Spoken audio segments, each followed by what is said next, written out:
Selamat malam, salam sejahtera. Bongkar, jangan tak bongkar. Bongkar sampai terlondeh. Ulas, jangan tak ulas. Ulas sampai semua orang tahu. Baru-baru ini hangat cerita tentang Tokmat diwawancara oleh sebuah portal berita, yaitu Asia Times. Dalam wawancara itu, beliau mengatakan antaranya adalah Najib harus masuk penjara terlebih dahulu sebelum mendapatkan pengampunan daripada mana-mana. Tokmat makin hari makin diserang. Tokmat makin hari makin seperti menjadi mangsa. Aku pun tak tahulah kenapa Tokmat yang jadi sasaran. Apa sebenarnya yang menyebabkan Tokmat jadi sasaran? Persoalan-persoalan itu sehingga menimbulkan satu lagi perkara yang boleh kita fikirkan bersama, yaitu siapa sebenarnya yang ingin menyerang Tokmat? Adakah serangan itu datang daripada pihak luar, yakni para pembangkang, ataupun daripada sekutunya sendiri, atau dari dalam sendiri? Tokmat hari ini makin didesak. Mengikut hierarki di dalam UMNO, Tokmat adalah orang nomor 2 kerana beliau adalah timbalan presiden parti UMNO. Di atasnya pula adalah Zahid Hamidi. Tokmat hari ini makin hari makin jadi sasaran. Hari ini paling menggemparkan seluruh Malaysia apabila Tokmat disahkan telah dilaporkan kepada polis. Laporan polis ini amat mengejutkan Malaysia kerana Tokmat yang bersih daripada mana-mana agenda kah, kontroversi kah, atau apa-apa perkara yang boleh bersangkut paut dengan perkara yang tak baik. Hari ini Tokmat akhirnya pula terpalit dengan satu laporan polis. Disahkan bahawa laporan polis terhadap Tokmat didakwa hina agama Hindu. Wow, ini satu isu yang amat panas. Ini satu serangan yang amat luar biasa kepada Tokmat apabila beliau dituduh menghina agama Hindu. Apa ceritanya, bosku? Ceritanya adalah saya bersekutu bersatu hari ini mengambil tindakan dengan membuat laporan polis terhadap timbalan Presiden UMNO, Datuk Seri Muhammad Hassan, ekoran kenyataannya sebelum ini, yang didakwa menghina agama Hindu dengan mengaitkan kawadi sebagai satu beban.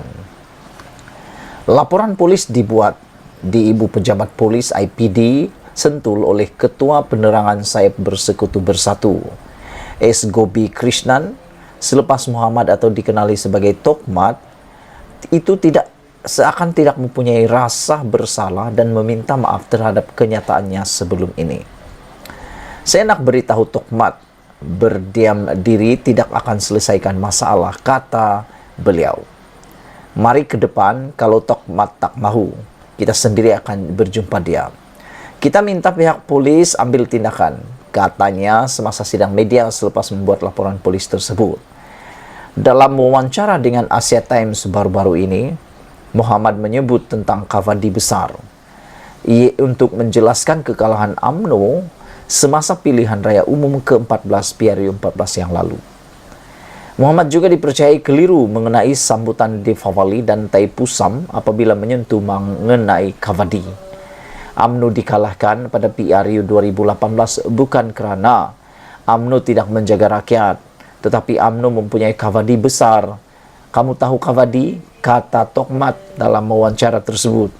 Apabila orang Hindu merayakan Deepavali, mereka membawa kawadi besar ini, bagasi besar ini, kata Muhammad dipetik dalam audio rakaman wawancara tersebut. Dalam pada itu, S. Gobi juga menggesas polis supaya menyiasat Muhammad di bawah Seksyen 298 dalam Kanun Keseksaan kerana menyebabkan ketidaktentraman awam dan perasaan benci sesama kaum dan agama, serta Seksyen 233 dalam kurungan 1 dalam kurungan Akta Komunikasi dan Multimedia 1998 yang boleh didenda maksimum RM50,000 atau penjara sehingga setahun atau kedua-duanya sekali. Wow, ini satu perkara hukuman yang luar biasa karena melibatkan penjara.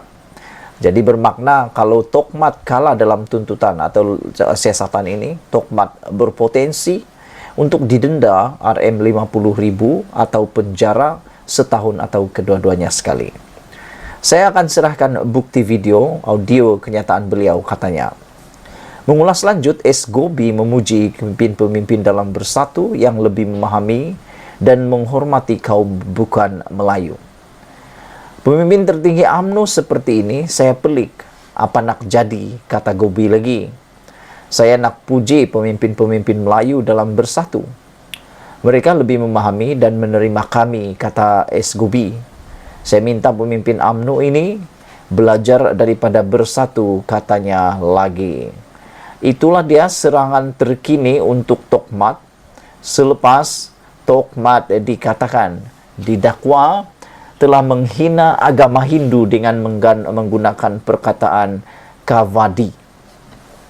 Bagi yang beragama Hindu atau mungkin yang beragama Hindu, mungkin mereka tahu apa itu kavadi. Bagi kita yang bukan beragama Hindu, mungkin pernah dengar, tapi tidak pernah mengerti secara 100% karena kita bukan Hindu. Pada pendapat saya, menghina agama maupun bangsa orang tidaklah patut ada di Malaysia. Siapapun orang itu, apapun pangkatnya, bagaimanapun besarnya pangkatnya, kayanya dia, berpelajarannya dia, apapun pangkat kamu yang ada di Malaysia, perkara ini harus kita elakkan. Tidak boleh diteruskan kerana Malaysia yang kita ada ini sudah cukup aman dan tidak perlu lagi dibebankan dengan isu-isu seperti ini. Pada pendapat saya, isu ini perlu diselesaikan dengan segera. Perlu diselesaikan sama ada melalui siasatan maupun perlu ada permohonan maaf sekiranya benar itu telah menyakiti bangsa yang orang yang beragama Hindu. Manakala lebih baik diselesaikan secara aman. Kerana kita tidak mau ada hal-hal yang berkaitan, ada hal-hal yang tidak kita ingini berlaku di Malaysia. Karena Malaysia adalah negara yang majmuk, yang patut kita jaga dan harus kita santuni setiap waktu. Kita punya ramai kawan, berbagai agama, bangsa dan budaya. Bagi kami yang ada di Sabah, itu semua adalah perkara biasa. Kami biasa tinggal dengan siapa saja. Jadi kita harap isu seperti ini dapat selesaikan segera dan janganlah diulang-ulang semula. Dengan itu, sila tinggalkan komen Anda. Malaysia kita punya, kita jaga sama-sama. Cintai Malaysiaku. Kita jumpa lagi. Bye-bye.